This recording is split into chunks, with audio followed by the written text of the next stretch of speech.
You know, sometimes the cruelest words don't come from strangers. They come from the ones you brought into this world. My name is Ruth Henderson. I'm 70 years old. And before I begin, let me know down in the comments where you're watching from. I love hearing your stories. Now, let me tell you mine. I had always considered myself fairly healthy for my age. A little arthritis in my knees, some shortness of breath if I walked too fast, but nothing I couldn't manage. I still cooked, I still drove myself to the store, and I still liked tending my little garden every morning. Nothing about me felt finished. But my son, Daniel, didn't see it that way. It was a routine doctor's appointment, just a yearly checkup. I remember sitting on that crinkly white paper they put on exam tables, tugging at the sleeves of my cardigan because the room was always too cold. Daniel sat in the corner, scrolling on his phone, looking impatient. Like bringing me, there was a chore he couldn't wait to check off his list. The doctor walked in, cheerful as ever, with my chart in his hands. He asked about my medications, how I was feeling. The usual. I answered as best I could, though Daniel kept sighing every few minutes, like he wanted it to be over. And then, as the doctor adjusted his glasses and said he'd recommend some follow-up tests just to be safe, Daniel spoke. Loud enough for me and the doctor to hear, but with that dismissive tone only a child can use when he thinks his parents' time is already up. He said, "Don't bother, Doc. She's at the end anyway."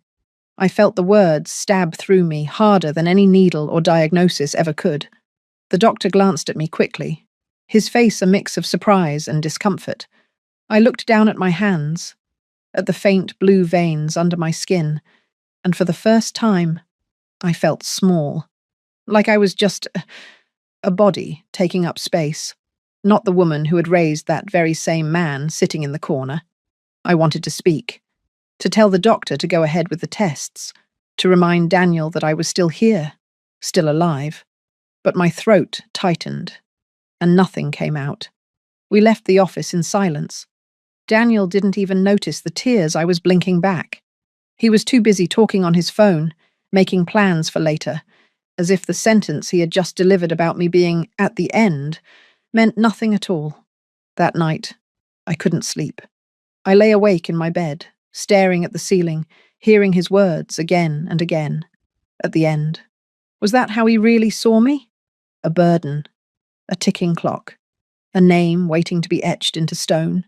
I thought back to all the times I'd sacrificed for him, working double shifts at the diner when he was a boy so he could have new shoes for school, putting off buying myself a winter coat so he could afford the suit he needed for his first job interview, helping with his down payment when he and his wife wanted their first house.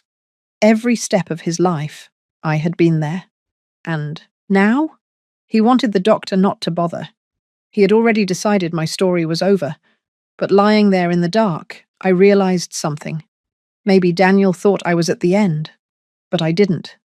My body might ache, my hands might tremble, but my mind was sharp. My will was still strong. And if he thought he could erase me before my time, he had another thing coming. I decided right then. I wasn't going to let him or anyone bury me before I was ready. If he wanted to see me as done, I'd make sure the only thing done was his access to everything I'd worked for. That was the night the fire lit inside me.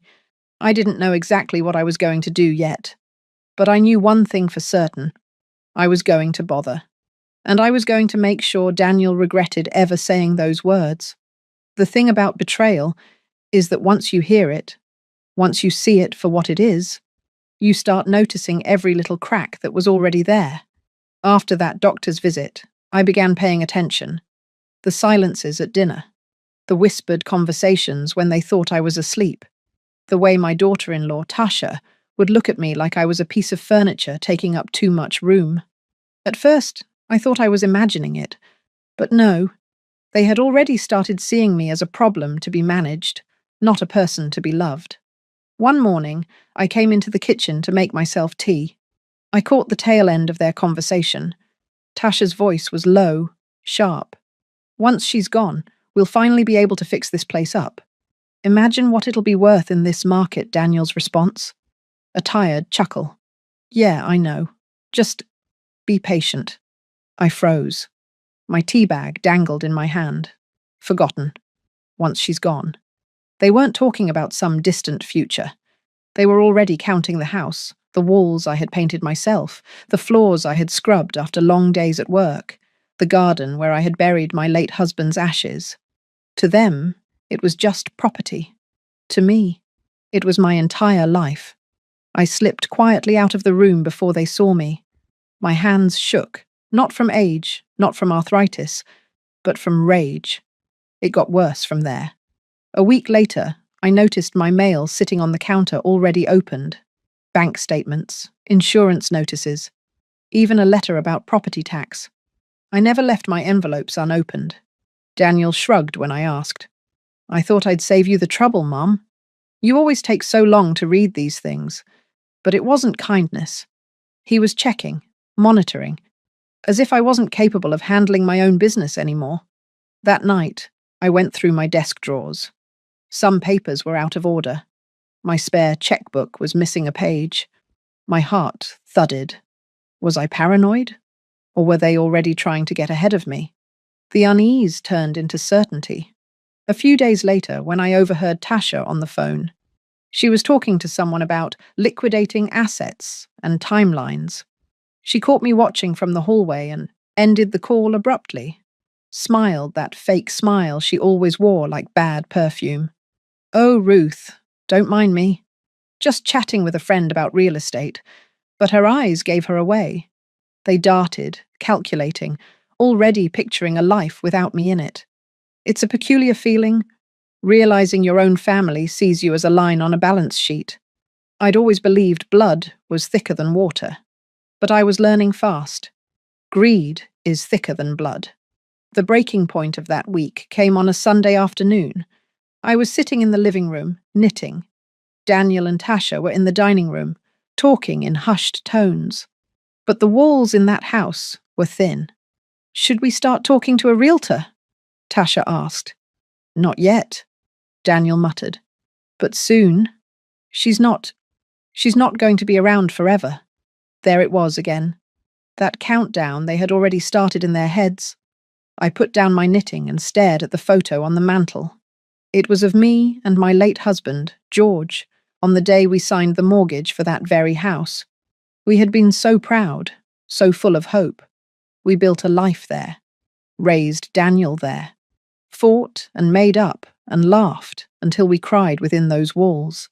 And now, my son, the boy whose hand I had held through scraped knees and heartbreaks, was planning to sell it out from under me before my heart had even stopped beating. That was when something in me hardened. I wasn't ready to confront them yet. No, I knew I had to be smart, quiet, careful. But I also knew I wasn't imagining things anymore. Daniel and Tasha were already circling like vultures. And vultures don't stop circling unless you scare them off. So I decided that if they were planning ahead, I would too. Only my plan wasn't going to make their lives easier. It was going to make them wish they had never underestimated me, because I may have been 70. I may have had aches in my knees and wrinkles around my eyes, but I wasn't finished. Not by a long shot. And if they thought I was, well, soon they'd learn the difference between being at the end and just getting started. When you've been written off as at the end, people stop watching you closely. They think you're too weak, too tired, too forgetful to notice what's going on. That mistake would be Daniel and Tasha's downfall. After overhearing their whispers and seeing my opened mail, I spent a few days in silence. Not because I was afraid, but because I was thinking, planning. I kept my routine the same. Knitting in the evenings, making my tea, tending my garden. On the outside, I looked like the same old woman they believed I was, but inside, I was on fire. One morning, as I watered the roses George had planted years ago, I thought about him. He had worked 2 jobs to buy that house, put every spare dollar into keeping it. He had trusted me to hold on to it after he was gone. And here I was, watching our own son and his wife circle it like scavengers. The thought made me sick. That's when I made my decision. If Daniel thought I was at the end, then I'd spend whatever time I had left making sure he didn't inherit a single thing of mine without my permission. The very next day, I made an appointment, not with a doctor, but with a lawyer. Her name was Judith Klein, a woman in her mid-40s with sharp glasses and sharper instincts. I had known her years ago through a friend, but I hadn't thought about her in ages. When I called her office and explained a little about my situation, her voice on the phone was calm and steady. "Mrs. Henderson," she said, "you've done the right thing. Let's talk." I dressed carefully for that appointment, wore my best navy skirt and white blouse, brushed my thinning hair back into a neat bun. I didn't want to look frail when I walked into that office. I wanted to look like a woman who meant business. Judith welcomed me in, shook my hand firmly, and listened as I told her everything. The doctor's appointment, Daniel's words, the whispers about selling the house, the opened mail, the missing checks. Her expression never changed, but I saw the flicker of anger in her eyes. "They're trying to position themselves early," she said when I finished. "It's more common than you'd think. Adult children assuming control before their parents are even gone, sometimes by force, sometimes by manipulation. You still have full capacity, Ruth, legal, financial, everything. That means you can decide today to protect yourself, protect myself." The phrase settled in my chest like an anchor. Judith leaned forward. "You have options. You can transfer deeds, close or restructure accounts, create a living trust that makes it impossible for anyone to touch your assets without your approval. And if you really want to send a message, you can do all of this without telling them a thing. By the time they find out, it'll be too late." A chill ran down my spine, not of fear, but of excitement. For the first time since Daniel's cruel words in that exam room, I felt power again. So I said yes. The first thing Judith suggested was the house. "Right now, everything is in your name, correct?" "Yes," I said. "Good. We'll draft a transfer that ensures no one can contest ownership while you're alive, and we'll adjust your will so it's crystal clear what happens afterward." When she placed the paperwork in front of me, I felt my hand tremble as I picked up the pen. Not from weakness, but from the weight of the moment. Signing that first line wasn't just about ink and paper. It was reclaiming myself. I pressed my signature onto the page, and as the pen moved, I imagined Daniel's smug face when he realized the house he had already pictured selling was no longer his to touch. We spent hours going through the details, accounts to close, utilities to shift, insurance to rewrite. Judith was meticulous, walking me through every step, making sure I understood. She wasn't just my lawyer in that moment. She was my ally. By the time I left her office, I felt taller, straighter, stronger. I took the bus home, sat by the window, and for the first time in months, I smiled. Daniel and Tasha thought I was drifting quietly toward the end, but they had no idea I had just begun writing the chapter that would turn their world upside down. And the best part? They wouldn't even see it coming. The trick to winning a battle no one knows you're fighting is to look like you've already lost. After my meeting with Judith, I walked back into that house with a brand new secret burning in my chest.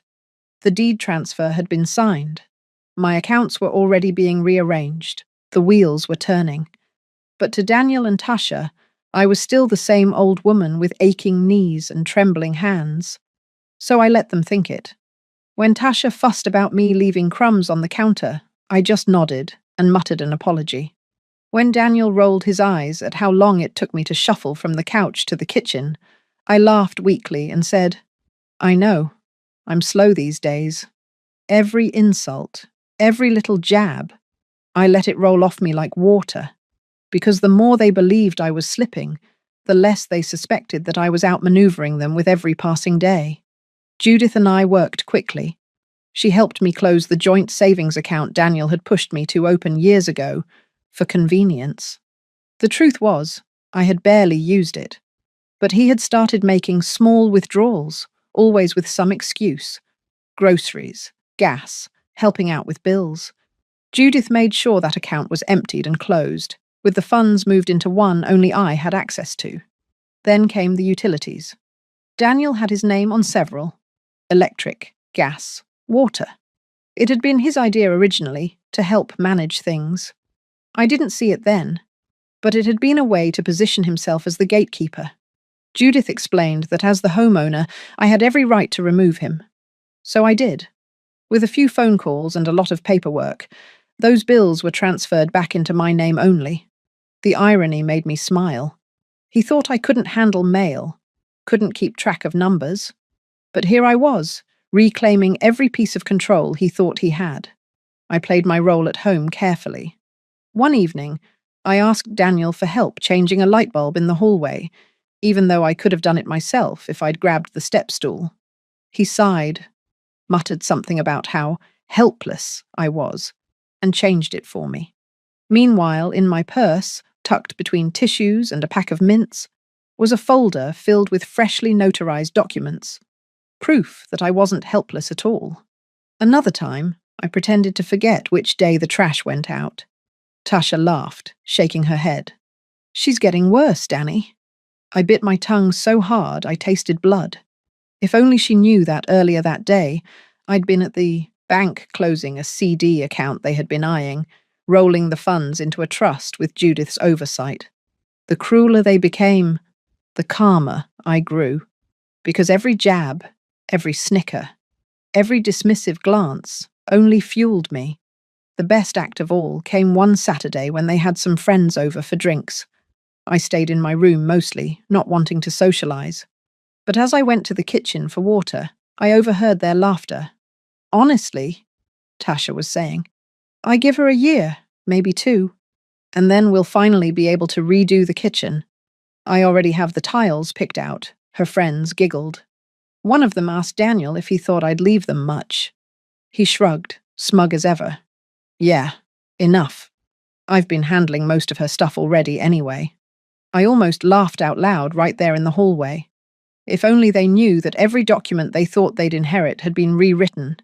Every dollar they counted on was no longer theirs to touch. That night, after they went to bed, I sat alone in the living room, the lamp casting a soft glow over the photo albums on the coffee table. I flipped through pages of Daniel's childhood, his toothless grin in 2nd grade, his awkward teenage years, his proud smile on graduation day. My heart ached, because I still loved him. He was my son. But love doesn't blind you forever. I whispered into the quiet room. "You wrote me off too soon, Danny." And I knew the time was coming when they would finally learn the truth. Judith said patience was key. Let them keep believing. Let them keep underestimating me. Because the day I pulled the rug out from under them, the fall would be devastating. And oh, how I was beginning to look forward to it. There's a kind of silence that settles in a house when you know you're no longer seen as the owner, but as the occupant, like you're just borrowing space until the real people move in. That's what my home began to feel like. One Saturday morning, I came downstairs to find 2 strangers in my dining room. A man and a woman, middle-aged, holding clipboards and wearing polite smiles. Tasha was walking them around like a tour guide. "And over here you'll see the backyard. Plenty of room for kids to play. It just needs a little landscaping. But nothing major." I froze in the doorway. "What's going on here?" Tasha turned, her smile tight. "Oh, Ruth. Don't worry, they're just friends of mine. They work in real estate. I was showing them the property." "The property?" I repeated. "This is my home." Daniel appeared behind her, running a hand through his hair. "Mum, relax. We're just thinking ahead. You know, planning for the future." The man and woman exchanged an awkward glance, clearly sensing the tension. I stood there, my heart pounding, my hands gripping the back of a chair to steady myself. Planning for the future. That's what they called it. Showing my home. My home. As if I were already gone.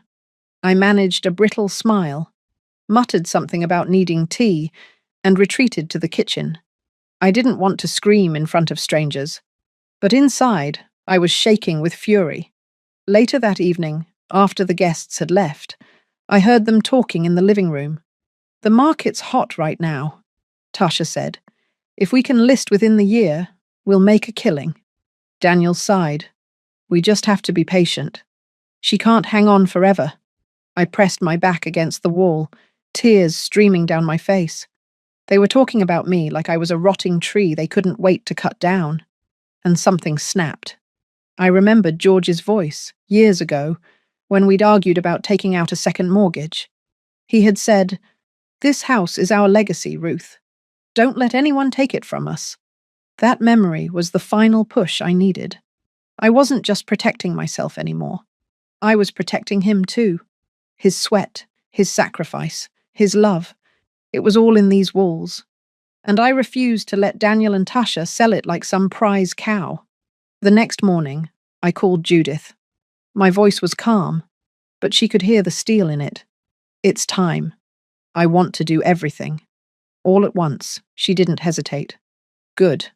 We'll move fast. We met that afternoon in her office. She spread the paperwork out across her desk. Wills, trusts, account closures, insurance transfers. This will cut them out of everything, she explained. They won't be able to touch a dime. Not the house, not the savings, not even the utilities. When they try, they'll hit a wall. I stared at the stack of documents. It looked like an avalanche of paper, but to me, it was freedom. As I signed each page, I felt lighter, stronger. The pen scratched against the paper like a sword slicing through chains. One signature transferred my retirement fund into a private trust. Another redirected my life insurance policy. Another closed the last joint account Daniel had access to.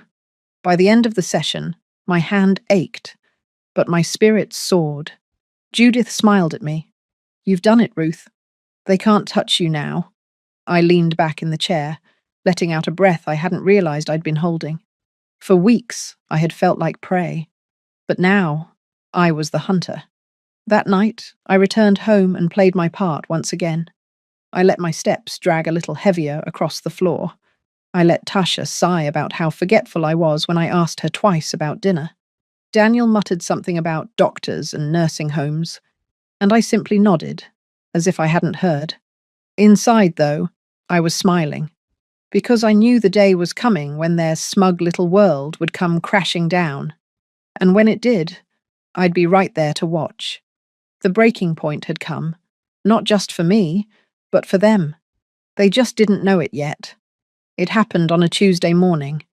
I was in the kitchen, sipping my coffee and enjoying the quiet, when Daniel's voice cut through, the air like a whip.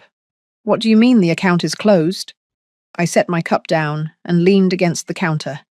His voice carried from the living room, louder with every second. Yes, this is Daniel Henderson. I've been managing my mother's finances. There must be a mistake. The joint savings. A pause. Then his tone shifted, sharp with disbelief. Transferred? To where? No, that's impossible. She wouldn't know how to.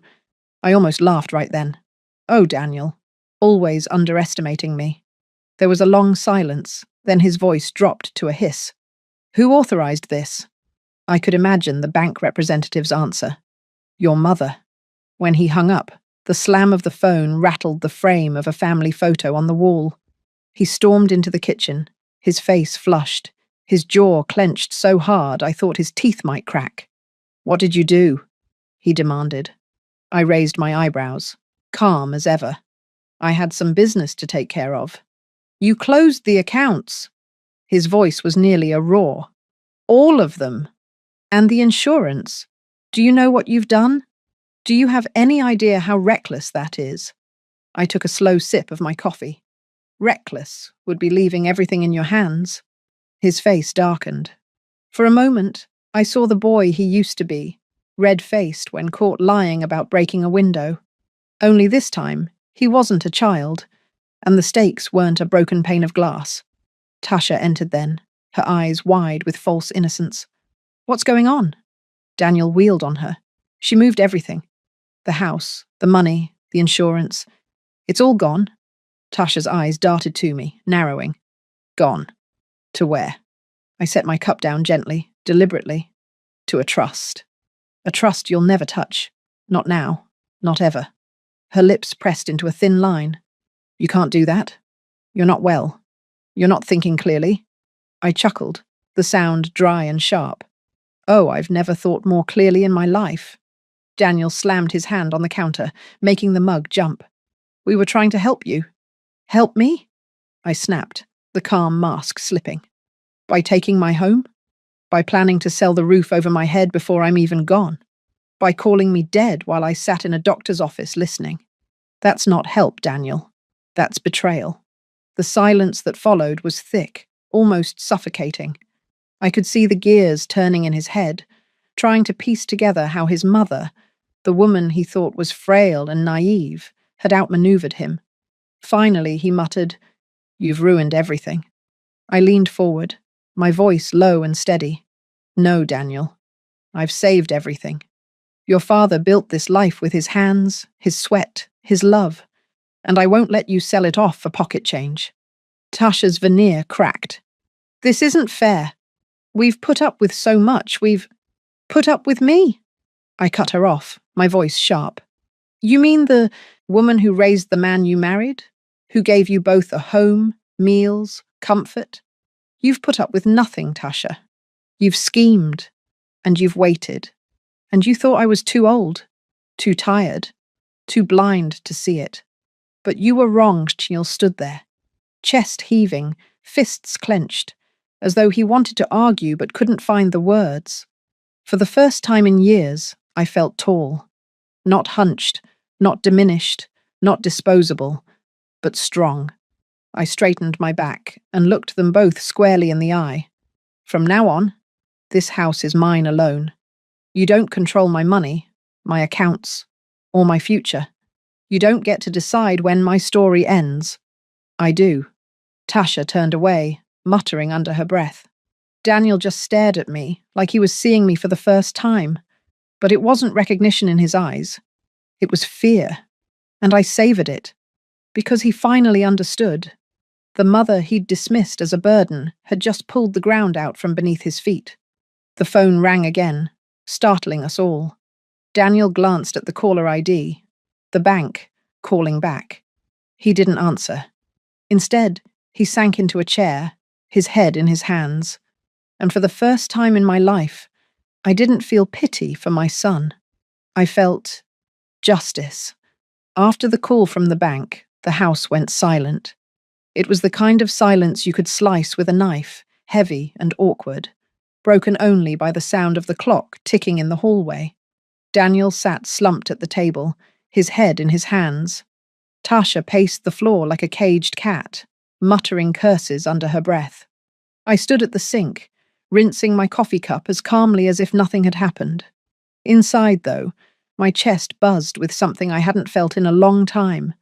Not just relief, not just vindication. Power. For years, I'd been told I was fragile, outdated, a burden. I'd let their whispers and sighs eat away at me, convincing me I was smaller than I was. But now I felt every inch of myself. I turned, drying my hands on a towel. It's done, I said simply. Daniel looked up, his face pale. What are we supposed to do now? That's not my problem, I replied. You made your bed. Now you'll lie in it. He flinched at the coldness in my tone. Maybe he'd expected me to soften at the last moment, to take pity on him, the way I always had. But that woman, the one who covered his mistakes, who excused his selfishness, she was gone. Tasha stopped pacing and faced me. You're cruel, she spat. We opened our home to you. I laughed, cutting her off. Your home? You mean my home? The one George and I built, the one you were already trying to sell from under me. Don't twist it, Tasha. You weren't my caretakers. You were vultures circling overhead, waiting for me to collapse. She stiffened, but she didn't argue. She couldn't. The following weeks were awkward, to say the least. Daniel and Tasha tiptoed around me, no longer bold enough to bark demands or whisper insults.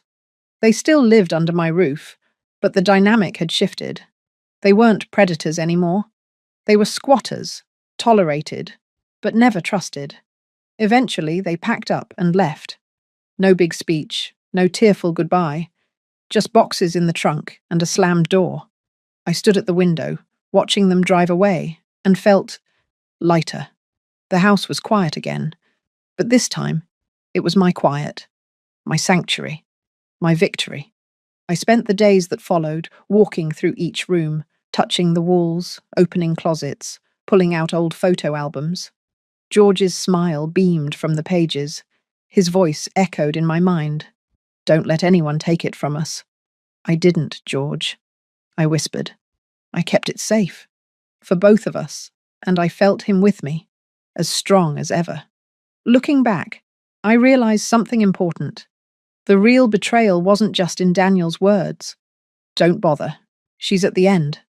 It wasn't just in Tasha's smirk when she thought she'd won. It was in how easily they dismissed me, how quickly they reduced me from a woman, a mother, a partner, to a dying body they could cash in on. But I am more than that. I always was. And so are you. If you're listening to my story right now, maybe from your own kitchen, maybe from a cozy chair, maybe from somewhere far away, I want you to remember this. Never let anyone tell you your worth is gone just because you've reached a certain age. They may see wrinkles. They may hear slower steps. But what they don't see, what they can never take, is the fire inside you, the wisdom, the love, the strength that built a lifetime. Don't let anyone write your ending for you. Hold the pen yourself. I stood up to my son. I closed accounts. I moved deeds. I pulled the rug out from under people who thought I was too weak to fight. And if I can do it, at 70 years old, with nothing but a good lawyer and a steady hand, so can you. This isn't just a story about betrayal. It's a story about reclaiming dignity, about drawing a line in the sand and saying, enough. I may have lost Daniel, at least the version of him I thought I knew, but I gained something greater. I gained peace. I gained freedom. And I gained the knowledge that when the world tried to bury me, I dug my way out with my own 2 hands. So wherever you're watching from, whether it's your living room, your phone, or somewhere in between, take my story with you. Let it remind you that you're never at the end until you decide you are. Because in the end, it wasn't the doctor's words or Daniel's betrayal that defined me. It was my choice to stand up and fight. And that, my friends, is the only ending I'll ever accept.